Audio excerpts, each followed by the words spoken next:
Hello, folks. Welcome to Lady Vinyl Gaming, the continuation, audio-wise, of Vampire the Masquerade, Coteries of New York.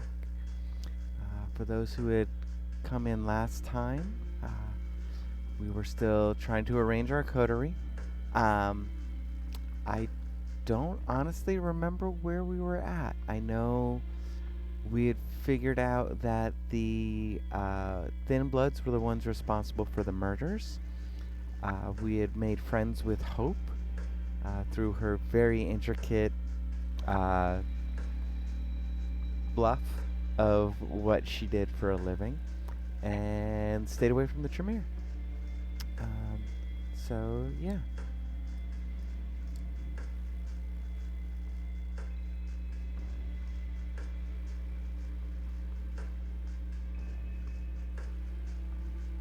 I believe I had just rested.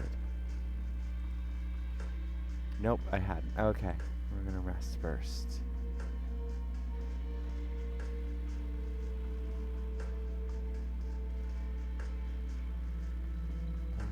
Find a small scrap of paper, lie on your windowsill. Need a favor. If you're still up for it, come meet me in Prospect.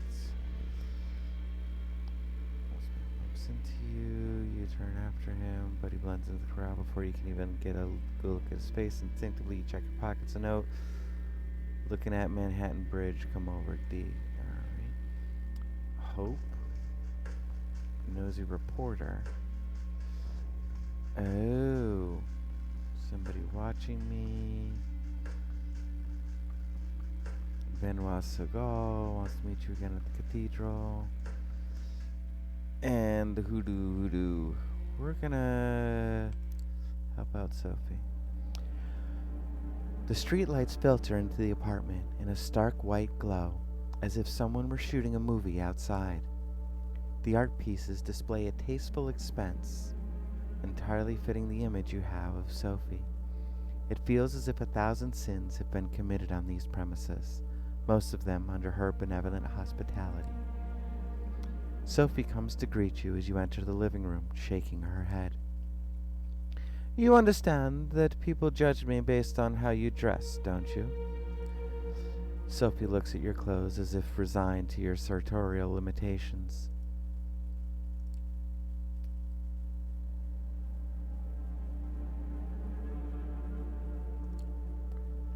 I've tried to dress inconspicuously because of the masquerade. That's very sensible of you. I suppose I should commend you for that. Sophie walks to the window and looks out, the streetlights playing on her features. She reminds you of a queen contemplating the unfortunate limitations of her subjects. You'd think that as a vampire, at least we wouldn't have to worry about the vultures of the press. Unfortunately, when you have power and ability, there are always parasites trying to feed on you.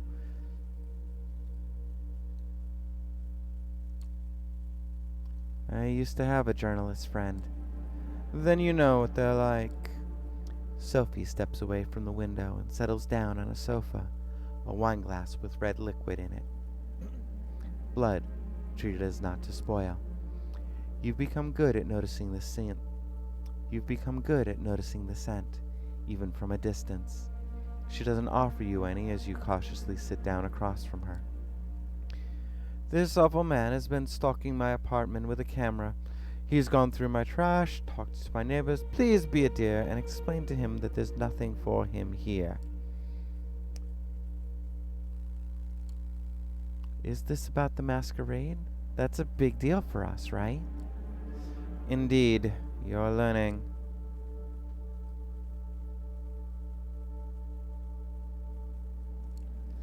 This must happen often. How do you usually deal with it? Everyone has their own way. Sometimes the problem goes away with a bit of money or sharp words. Other times you need something more.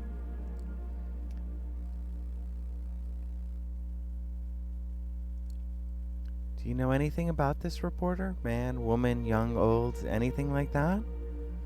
All gossip reporters look the same to me.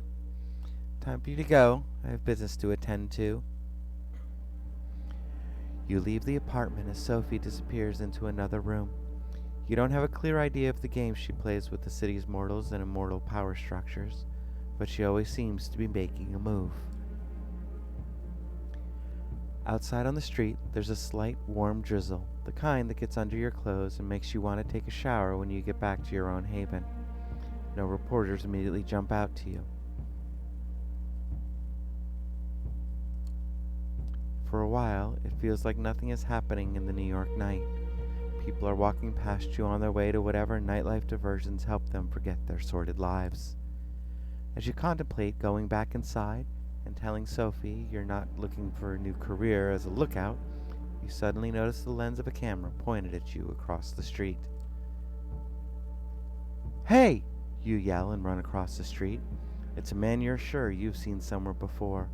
Rotund, pasty, someone who spent too much time in badly ventilated rooms stained with cigarette smoke. You enter an alley, a dark, dingy space between two tall buildings. Once upon a time, a place like this might have worried you, made you think of muggings and violence. Now it's clear that the most dangerous thing here is you. The man you are following seems to realize this too. He holds his camera in front of him like a shield, its heavy objective resting on his paunch. With a start, you recognize him.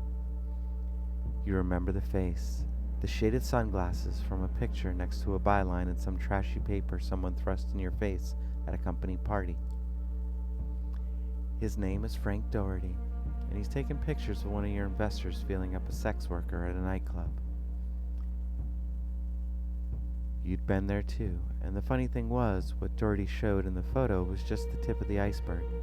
After all, work hard and play hard was the order of the day. "Hey, don't go around scaring people like that." "Wow, you're Frank Doherty. I'm a huge fan. Love your work." "Thank you. It's nice to have one's work appreciated." "What are you reporting on?" "I'm not sure you can help me." "Well, perhaps you can." "Do you live here?" "I'm working on a story about a local resident. Her name is Sophie Langley.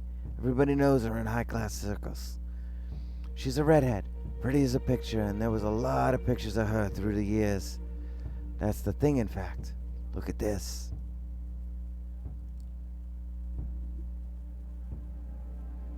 Frank pulls out his phone and starts showing you pictures. Some have been downloaded from news sites, while others are photos from the society pages of newspapers from decades past. All show Sophie. She has different clothes, hairstyles, makeup, names, but the face remains the same.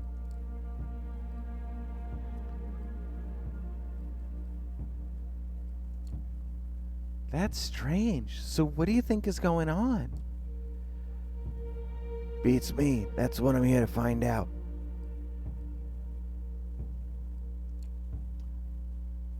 "You're Frank Doherty, the legendary reporter, so this must be important." Frank is visibly delighted by your words, no matter how insincere they were.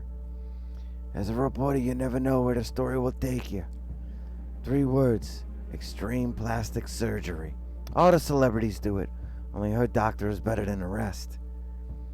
You look critically at the photos on Frank's phone.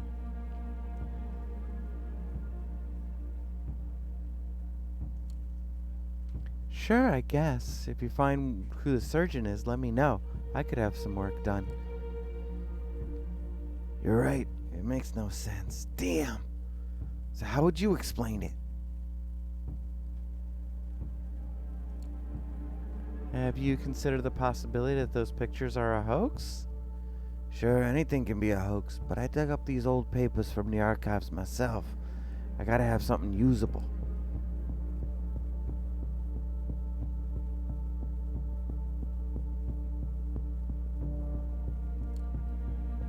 You look Frank in the eye. They're red behind his shaded glasses, veins popping from years of neglecting his body. Suddenly, he seems soft, easy to manipulate, his will nothing but plaster crumbling under your boot. "Go home and destroy your research on Sophie Langley." As your vampiric gaze takes over Frank's mind, he feels less than a person and more like an automaton, a machine you can program.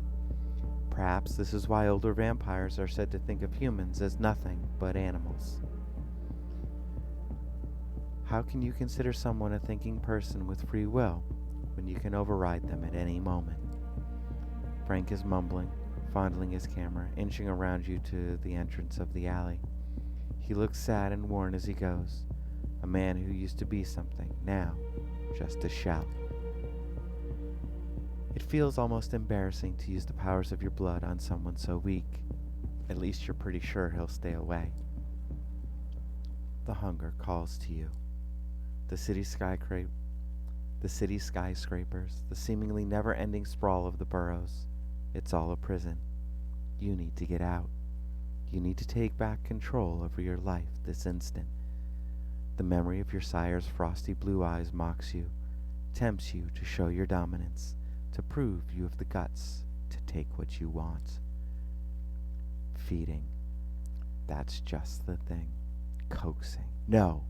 Ordering a mortal to bend to your will, drinking deep from their lifeblood. Faces pass by you.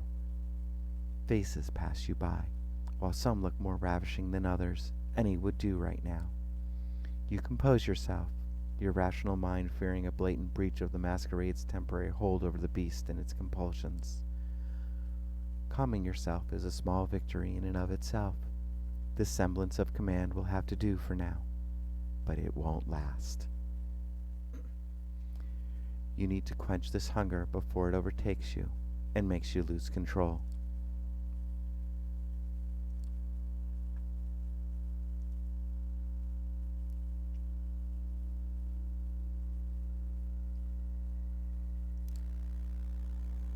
Once again, you cross the gate of Prospect Park and head straight for where you last saw the feral duo. Minutes pass. Finding no sign of Tamika, you begin to worry that something might have happened to her. Suddenly you hear rustling coming from the nearby bushes, and it's not the stray cat kind of rustling either.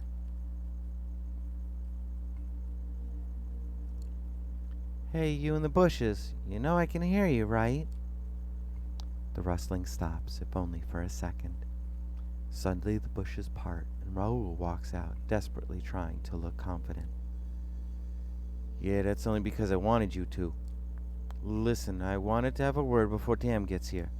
She seems to like you for whatever strange reason, but the way I see it, you're a nuisance at best. At worst, you're a threat.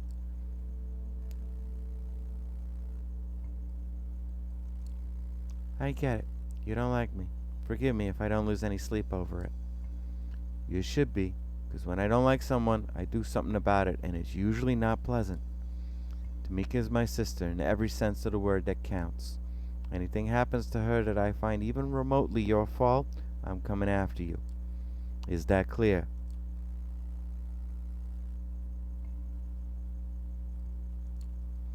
Tamika seems pretty capable. Don't think she needs you babysitting her.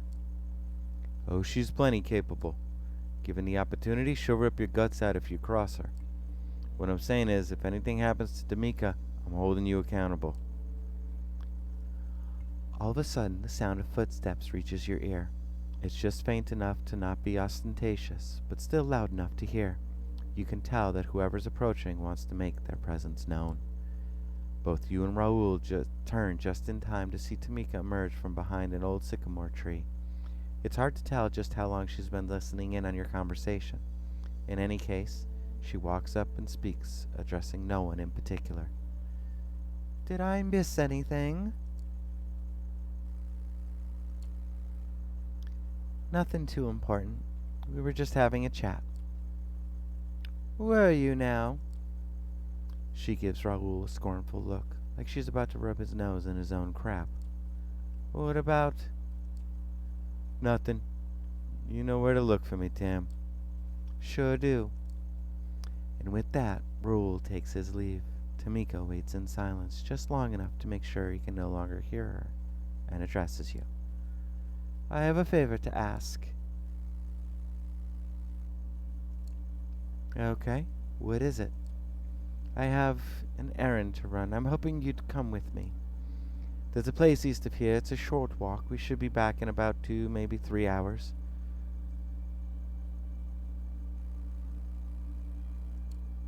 Wait, we're walking? As in, on foot? In New York City? I don't like cars, alright? They remind me of old times before I became this. It can be distracting.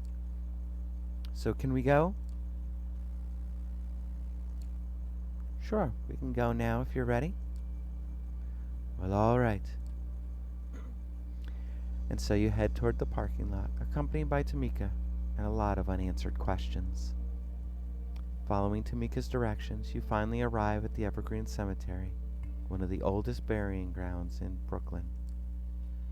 You enter through the southwestern gate and follow your companion through the sea of tombstones. It's a nice enough place as far as graveyards go, much less homogenized. It's a nice enough place as far as graveyards go, much less homogenized than the usual flat field littered with identical markers. Tamika confidently presses on, swerving and weaving along a pre-programmed path. It's clear that she's been here more than a few times. Finally, she makes a sharp left and takes a few steps down a gravel walkway, coming to a sudden stop in front of a modest headstone. The inscription reads, Lucas Santiago, beloved sister and daughter, born 1991, taken from us too soon. With her eyes fixed on the gravesite, she lets out an absent-minded utterance. I need a moment alone, that long, 5 minutes at most. You look around in search of a good spot to wait for her and pass the time. At the far end of a nearby lawn, you notice a lone bench situated under a weeping willow. Suddenly you hear voices, distant but slowly approaching. Judging by the tone and timbre, you're guessing it's a couple of teenagers out to get their late-night kicks among the dearly departed. Might be a good chance to feed. Then again, you could just pass the time walking around the area. It's actually quite nice, in a dark and somber kind of way.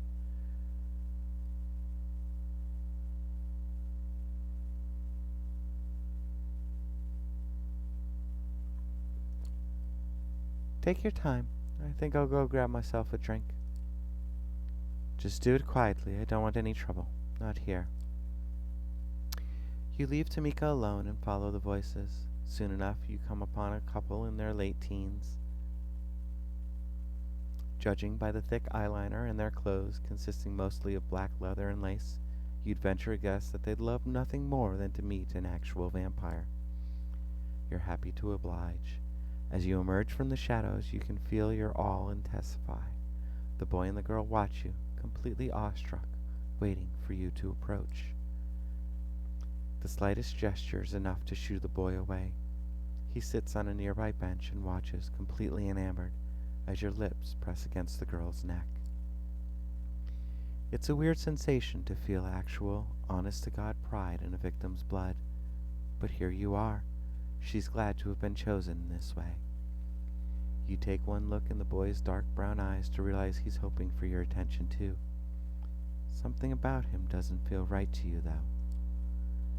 Instead, you decide that it's a good idea for both of them to forget the whole affair.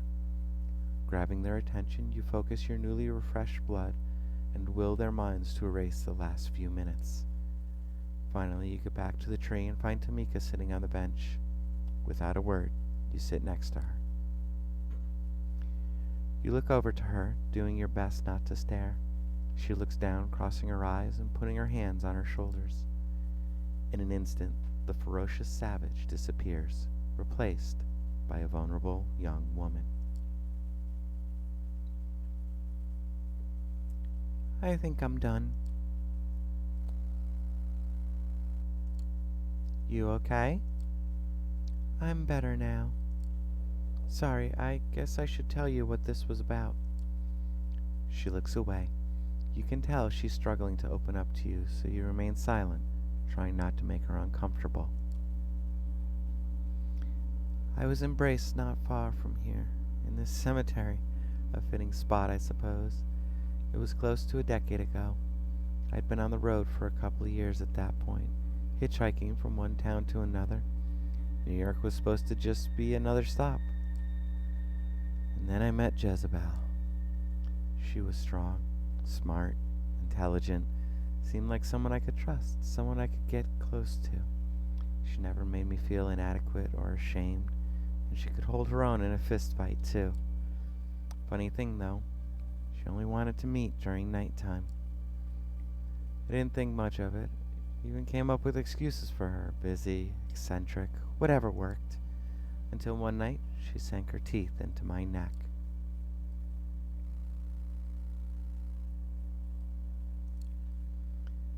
A fighter, a lover, an undead abomination. Sounds like quite a gal. She was. I honestly learned more about her after she was gone. She was the real deal, an old school gangrel, a veteran of the Battle of New York. She looks away and grows reticent for a brief moment.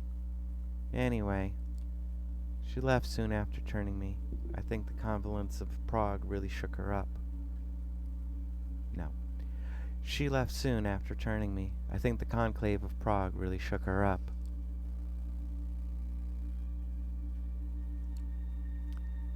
Seems like you're just trying to justify her actions. I'm trying to understand. After the Anarchs were expelled from the Camarilla, I guess she felt betrayed. I know I would. She had fought and killed for the Camarilla, only to have them stab her in the back. But yeah, even though I still had Raoul and Luca, I was still furious and terrified. Luca died a few years later.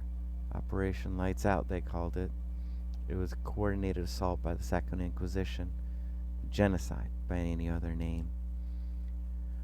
Her family got together, bought up a plot, and buried an empty casket. I guess they wanted some closure. Can't fault them for that. Even though she's not really here, I like to come and visit from time to time. Reminds me of who I am. Keeps me in check. Keeps the beast at bay. Also, this being the place of my embrace, you have to appreciate the level of irony. She straightens up and looks at you, as if something just occurred to her.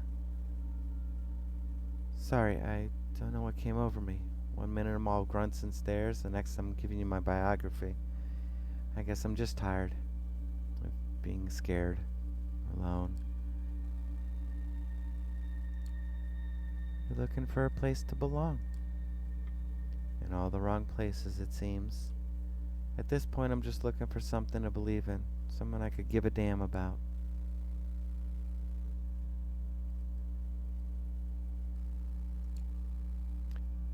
For all their faults, the Anarchs sure seem like a freedom-loving bunch. She smiles knowingly. You and Raoul should get together. You sound just like him. The Anarchs talk a lot about freedom, but that's where they run out of ideas.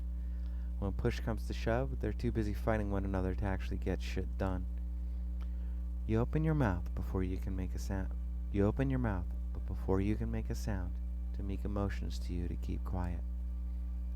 She lifts her head and sniffs at the air. Her ears perk up and her eyes widen. Suddenly, she pushes you with all her strength, sending you flying off the bench. Before you even hit the ground, an immense shape flies into view and smashes down into the bench, splintering it into pieces. With the blood surging through your veins, you pounce onto your feet. You look at the massive fur and muscles that just nearly pulverized you. The creature rears its head, gives you a deranged stare. It then turns to Tamika. She seems utterly terrified, frozen in place, as if she literally just saw a ghost. You notice the creature shifting its weight, as if preparing to pounce.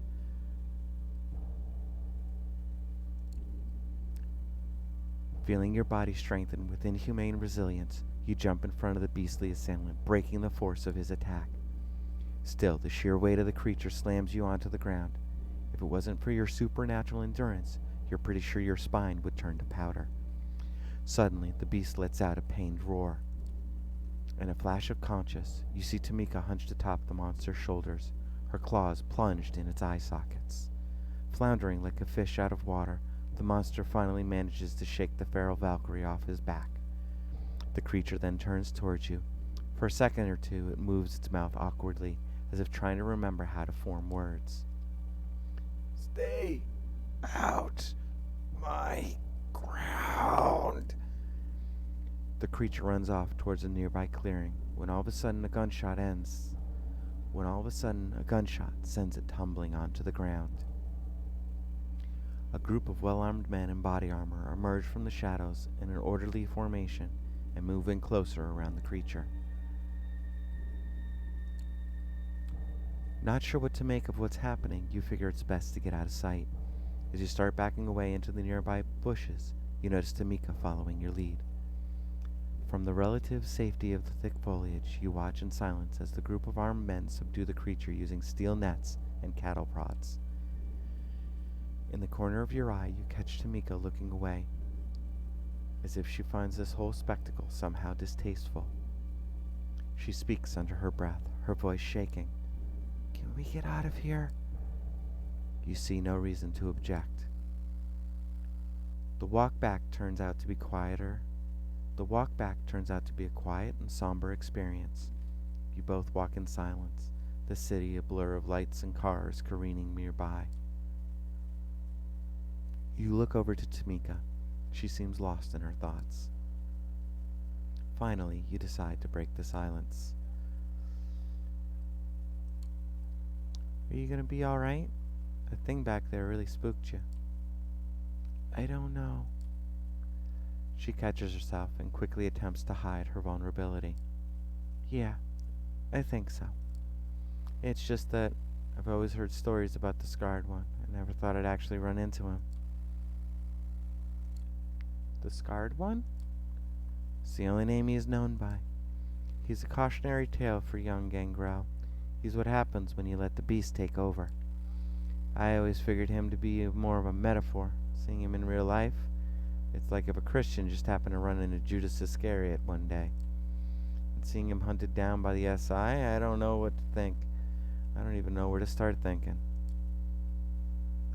Deciding to give her some space, you spend the rest of the walk in silence. Soon enough, the familiar tree line of Prospect Park comes into view. You stop by the entrance nearest to Tamika's haven. She keeps walking without so much as a word or glance in your direction. She stops after several paces and turns back toward you. "I'm sorry. Thank you for coming with me, but I have a lot of shit to figure out. Once I do, I'll let you know." And with that, she disappears among the trees. Seeing no point in sticking around, you take your leave. The hunger calls to you.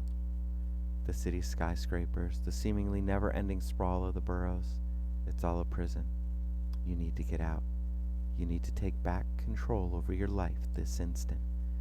The memory of your sire's frosty blue eyes mocks you, tempts you to show your dominance, to prove you have the guts to take what you want. Feeding, that's just the thing. Coaxing, no, ordering a mortal to bend to your will, drinking deep from their lifeblood. Faces pass you by, while some look more ravishing than others. Any would do right now. You compose yourself, a rational mind fearing a blatant breach of the Masquerade's temporary hold over the beast and its compulsions. Calming yourself is a small victory in and of itself. This semblance of command will have to do for now, but it won't last. You need to quench this hunger before it overtakes you and makes you lose control.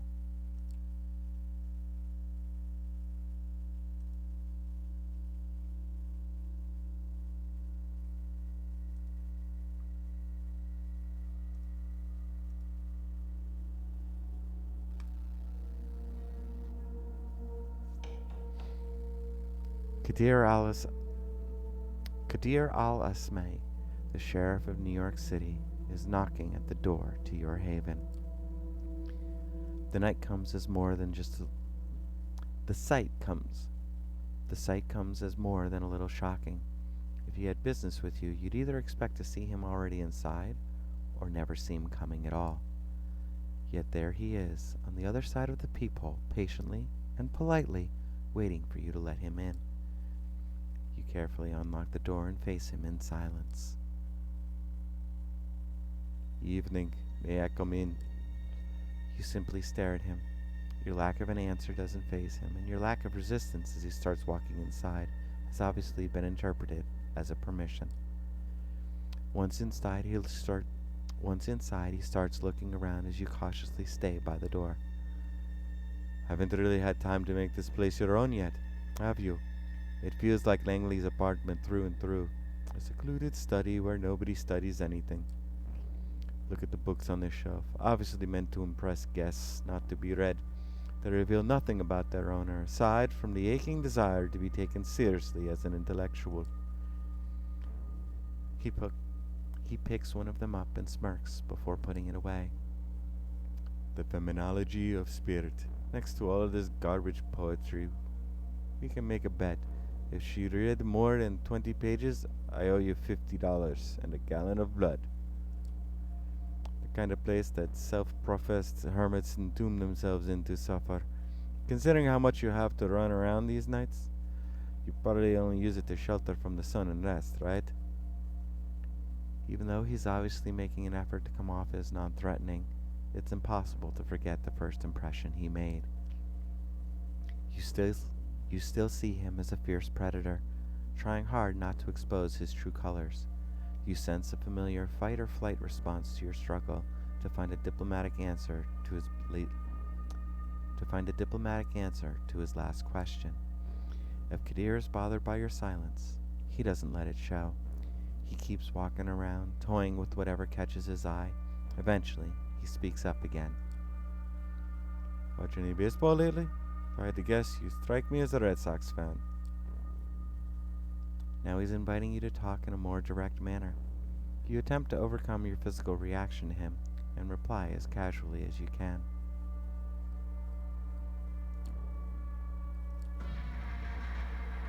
Your mind keeps going back to that night when everything was changed forever. Waking up in hell with a body next to you, spending a night in that underground sweatbox, unsure of what will happen next. That endless car ride, 3 strikes, a bloodthirsty crowd, that blade, a rebirth, a baptism by fire, a frightening executor?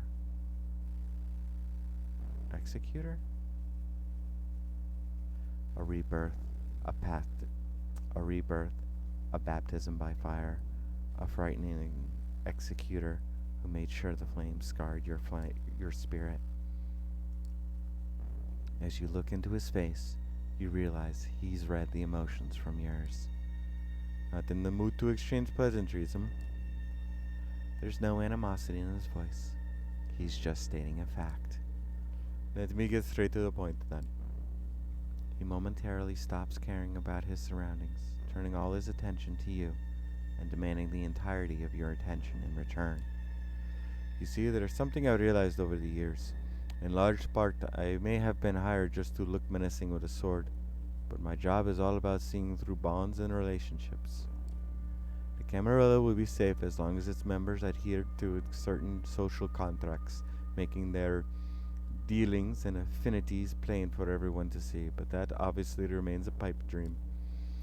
This is a community of born conspirators, overly ambitious gangsters and politicians, monsters in denial, all sorts of tragically broken individuals. They are driven by desires that make them incompatible with Masquerade, incompatible with prolonged survival of the Camarilla, incompatible with the methods I use to operate. And so I am doomed to be like a cop, constantly insulted behind my back, maybe for a good reason, but immediately called for help whenever someone loses their tableware. Or like a Agatha Christie protagonist, outwardly assisted by everyone, but constantly lied to about everyone's pasts and motivations, even if my failure to solve the mystery might be the end of us all. He tries to sound like he's peacefully resigned to his fate, but it's easy to detect a tinge of regret in his voice, a voice belonging to someone who once had bigger ambitions than this. What broke him? So you see, for this detective, the whodunit is far more important than Oh, sorry. So you see, for this detective, the why done it is more important than the who done it or how done it. When you understand all the players and their mutual obligations, you easily understand every crime. But of course, the kindred know it, so they devise ways to make my job much harder. Just like conspiracies between two unrelated actors that depend on scratching each other's back for mutual security. Or they enforce a blood bond to make someone unexpected their thrall, a boss serving their employee, a rebel serving a tyrant, just because one is regularly being forced to drink another's blood. What has Sophie seen in you? Why does the prince keep asking me about your actions? How come you're being pushed to build your own coteries so fast? You are surrounded by unclear motivations which you yourself don't understand. That unnerves me, and it should unnerve you as well. Oh, and what are your motivations? Finally, you manage to raise your voice. Kadir notices the effort and smiles softly. So you haven't gone mute since the last time I saw you. Good. Well, I'm here for a selfish reason. I need to develop a rapport with you to better fulfill my obligations. The last time we met, I couldn't see you as my equal. Now that you've been accepted into the Camarilla, what choice do I have? I'd understand if you don't want to see my face again, but I'm one of the faces of the New York City community, and as long as you're a part of it, it's going to be impossible to avoid me.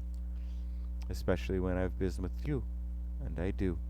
As you might have guessed by now, one of my tasks is uncovering and understanding your bonds, and one of them might endanger our community. Well, that's not menacing at all. Who is he talking about?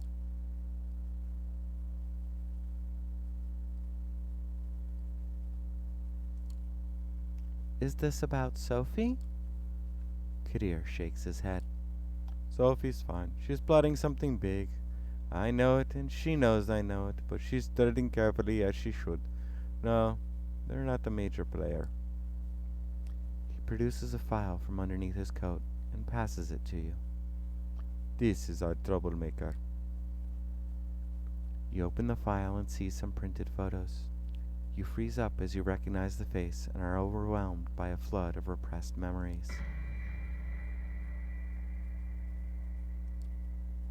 Benjamin Newman, the asshole who made the last few years of your life a living hell. The sexual harassment, the mobbing, the way he kept delegating all his obligations to you without ever letting you reap the fruits of your labor, the way he stole your soul. Goddamn prick. You look up at Kadir, expecting answers. Apparently, your company is in trouble. Lots of financial irregularities, and Mr. Newman is all too happy to testify that the one employee who suddenly disappeared is to blame. The story is as fishy as it gets, but your disappearance is being investigated, and a lot of people are searching for you. It attracts attention to us, and as such, it must be stopped. Must be stopped sounds threatening. You dread thinking what he's planning. I'll arrange for you two to meet tomorrow so you can straighten the situation out. I'll arrange for you two to meet tomorrow so you can straighten the situation out and say goodbye to the life you've forsaken. He'll arrange what? Your eyes must look like saucers right now. Usually these matters are left to my discretion, and I can't think of an easier solution. The lost sheep reappears, takes care of unfinished business, and disappears, never to be seen again. Nobody cares. It's simple, it's clean, no contrived schemes, no unnecessary victims. And it gives me an opportunity to learn more about you as I observe. When neonates interact with kind they used to hold dear, their true natures are laid bare for everyone to see. Of course, he's invested in being kind to you, or he's making clear his self-serving intentions so that you don't start figuring them out yourself. Any objections? Any alternatives are probably worse. You shake your head. Very well. I'll arrange a meeting and drive you there tomorrow. Better come up with a load of bull that's easy to swallow. He disappears from the apartment, leaving you as confused as the last time he closed the door on you.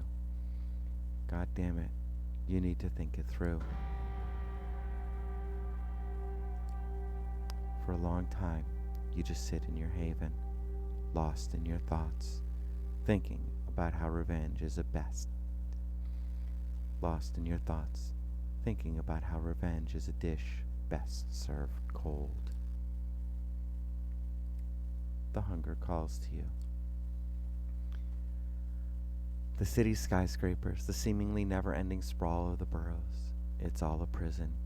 You need to get out. You need to take back control over your life this instant. The memory of your sire's frosty blue eyes mocks you, tempts you to show your dominance, to prove you have the guts to take what you want. Feeding, that's just the thing. Coaxing, no, ordering a mortal to bend to your will, drinking deep from their lifeblood. Faces pass by you. While some look more ravishing than others, any would do right now. You compose yourself, your rational mind fearing a blatant breach of the Masquerade's temporary hold over the beast and its compulsions. Calming yourself is a small victory in and of itself. This semblance of command will have to do for now, but it won't last. You need to quench this thirst before it overtakes you and makes you lose control.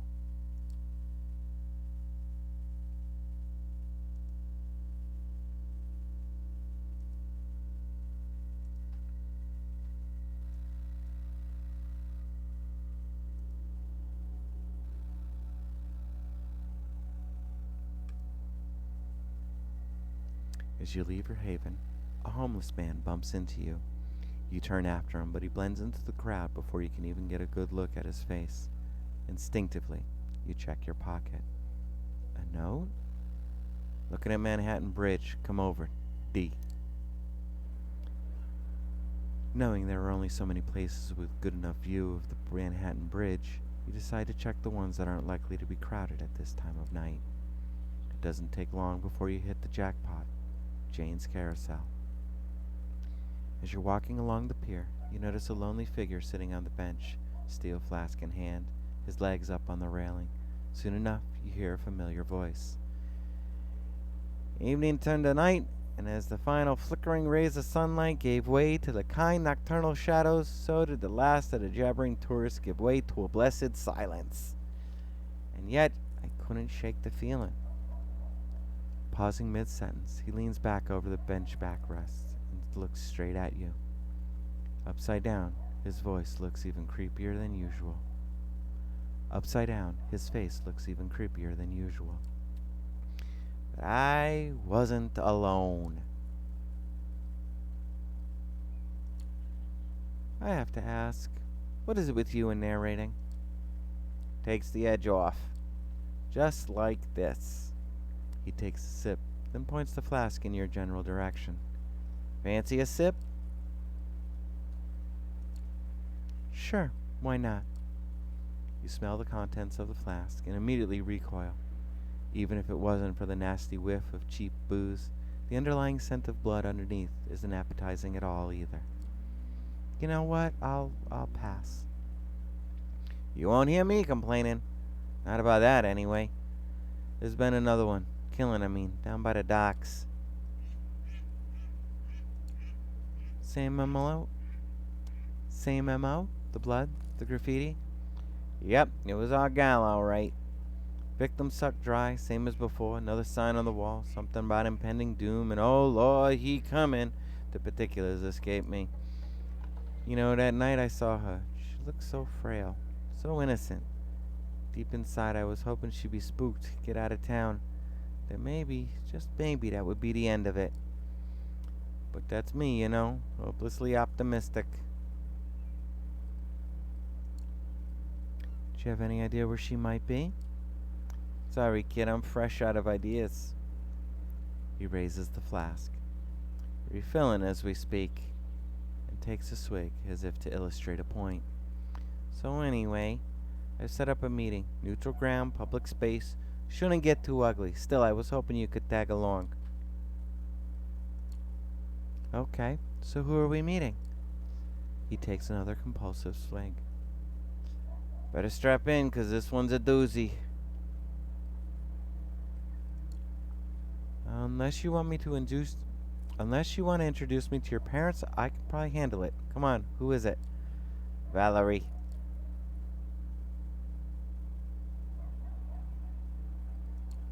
I'm sorry. I must have misheard you. You want to try that again? I know how it sounds. Listen, kid, I know you two didn't exactly hit it off, but she's not as bad as you might think. I mean, in some respects, she's probably worse, but she can be reasoned with. Once again, he goes for the flask, but stops himself mid-motion. Look, the way I see it, we ain't got a choice. As much as I want to help Sana, she's clearly a few bats short of a belfry. More people are gonna die unless we do something about it. Do you really think we can trust someone like Valerie? D'Angelo almost does a spit take.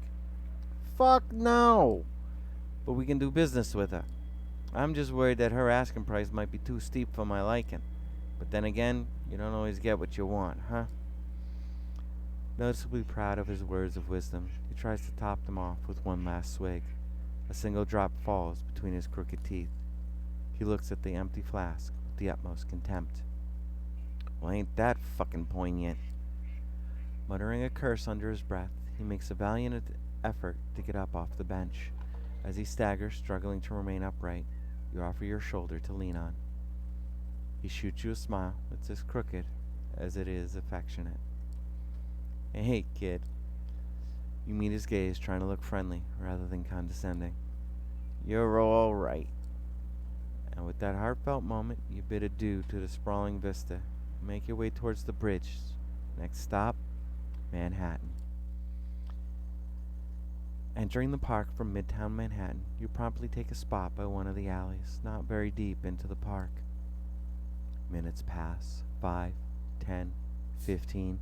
You start to wonder if she's ever going to show up. Suddenly, you hear a familiar voice, but with an unfamiliar tone. Suddenly, you hear a familiar voice, but with an unfamiliar tone. She sounds almost nice. Hello, Ginny. And there she is, walking along the side of the fountain. She looks less out of place here than back at that junkie-infested hovel, but only by a slight margin. Something tells you there are only so many places she would feel at home, and probably not ones you would want to find yourself in. Val? She glances over at you, barely noticing your presence. Sorry about last time, nothing personal, you understand? When I get caught up in the moment, I can get a bit intense. I can attest to that. Play nice, you two. We have some business to discuss. All work and no play, huh? Why not? She turns to D'Angelo and flutters her eyelashes. You can tell she doesn't see you as her equal, but this come-hither routine is getting kind of unnerving. Lay it on me, sugar. We have a mutually beneficial proposition. Does that pup speak for you, Jenny? 'Cause I'm getting a weird sorcerer's apprentice vibe right now. Give the kid a break, Val. We hear about Sana, the thin blood you're after. The girl's a threat. We need to find her. Figured we could do it faster if we worked together. Keep going, honey, 'cause I have a feeling there's a catch coming. The catch is... Awkward silence. It's not often you see him at a loss for words. Seeing him struggle, you decide to jump in.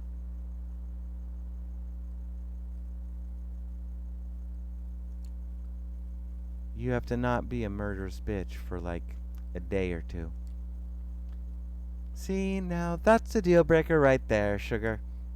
If you want me to even consider it, you'll have to sweeten the pot. Once again, she turns to D'Angelo. And I bet tall, dark, and handsome over here might have some ideas. I think she wants to get her hands into your cookie jar. They both look at you, wide-eyed.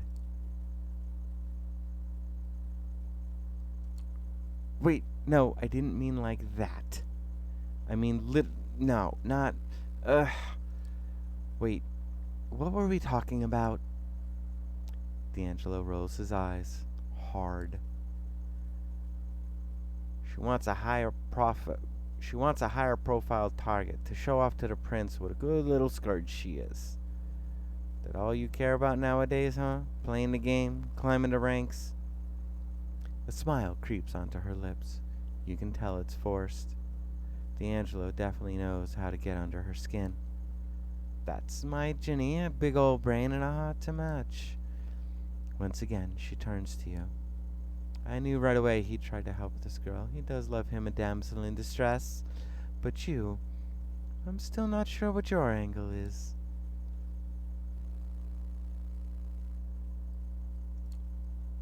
What do you care?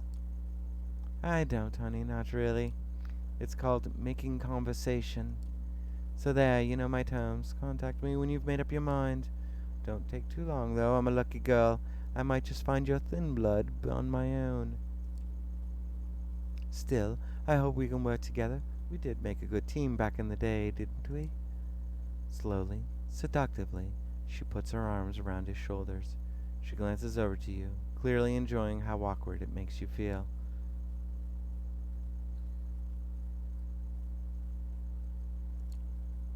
Can we get back to you wanting to rip my head off? Because that was actually way less uncomfortable.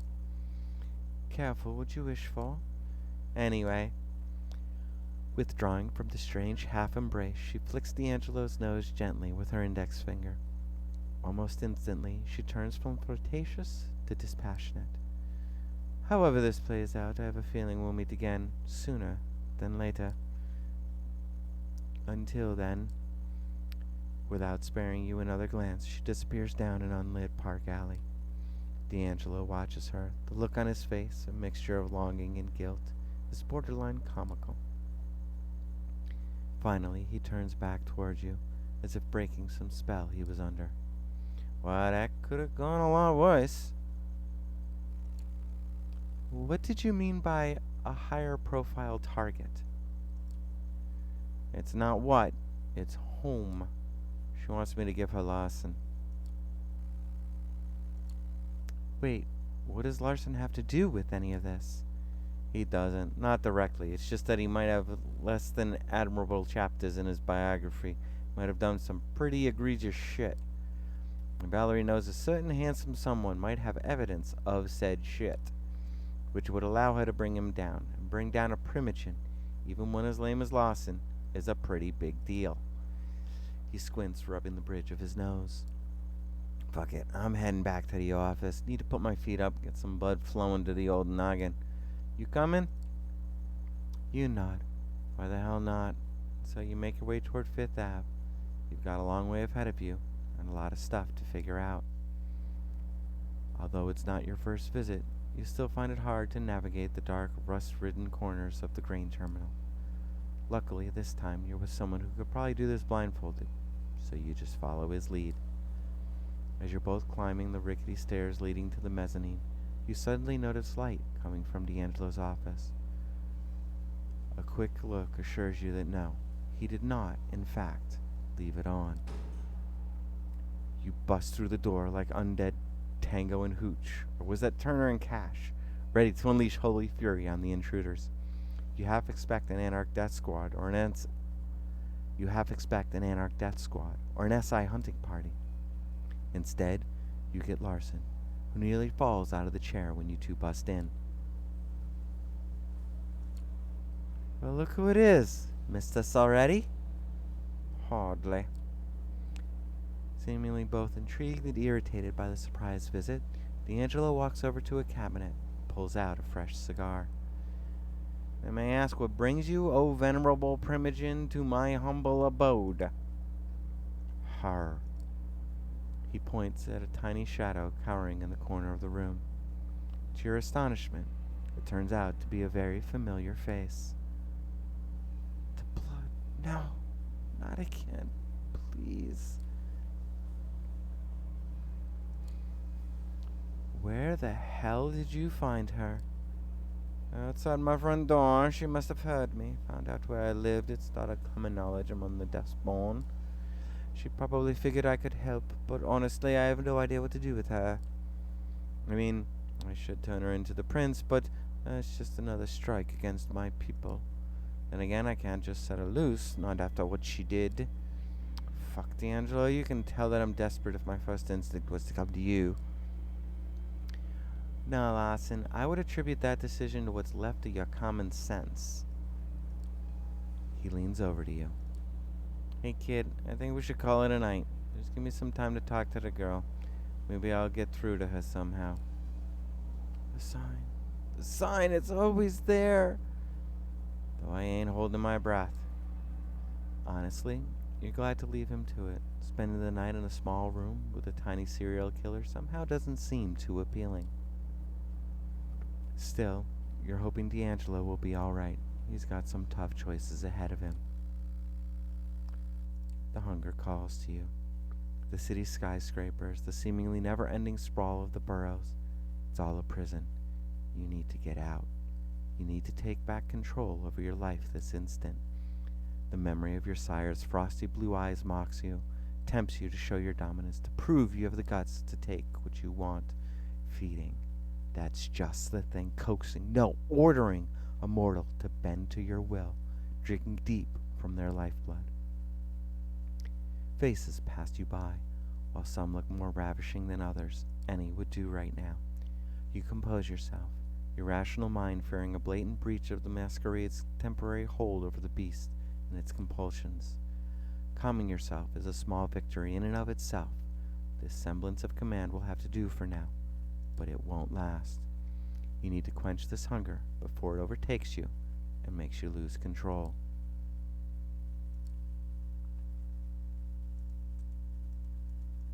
See, that's just the thing. I can't just randomly click somewhere and get to freaking do a thing. I need to rest. Alright. We are going to call it an episode there. This was not live, so obviously if you are hearing this, it's from the YouTube playlist. And I hope you enjoy it. There should be one updating every Monday, so that this will continue. So until next time, enjoy.